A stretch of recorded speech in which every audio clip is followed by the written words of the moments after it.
Ce n'est pas possible de sanctifier des objets et des choses qui sont des portes pour les démons et qui appartiennent à l'ennemi, tout simplement. C'est quelqu'un qui était dans l'occultisme et qui me demandait, voilà, venant à Jésus tout doucement, si elle pouvait créer ses propres cartes de tarot avec des images angéliques, Jésus ou des fleurs, des papillons. Mais en fait, peu importe l'image, l'instrument, c'est pas un instrument que Dieu a créé. Ce n'est pas l'instrument que Dieu a conçu pour l'humanité, pour accéder à lui et pour lui poser des questions.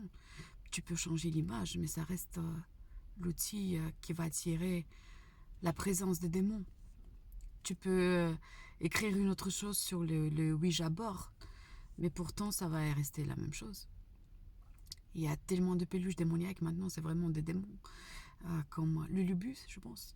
D'autres choses, en fait, c'est des démons. Tu peux les sanctifier, mais pourtant, ça reste un démon. Essaie de sanctifier un démon. Et je ne veux pas dire que la peluche, elle n'est pas fait en textile, mais c'est une porte, c'est une image. C'est comme les gens qui prient pour le salut de l'ennemi, des démons. Ça, c'est une chose impossible. La repentance, elle n'est pas possible pour eux. Et c'est la même chose, n'est pas possible la transformation de leurs outils, de leurs portes, que ça devient une porte de Dieu. Dieu est saint. Dieu est saint. Il y a des choses qu'il utilise, et surtout il utilise son Esprit Saint pour lui parler, mais il ne va pas utiliser les outils de Satan. Donc faisons attention. On n'essaie pas de changer l'image de quelque chose qui est mauvais. Il faut tout simplement s'en débarrasser. Tout ce qui se trouve dans la maison peut être un objet-outil qu'on peut utiliser et qui peut nous faire du bien. Ça peut être aussi une porte pour l'ennemi.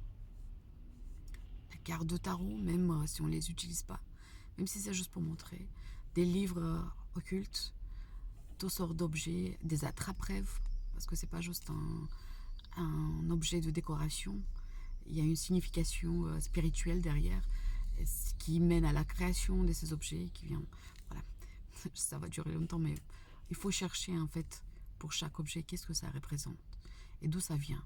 Pourquoi on utilise les pierres de cette façon et cette pierre chargée d'une manière ou d'une autre, pourquoi on l'a dans la maison?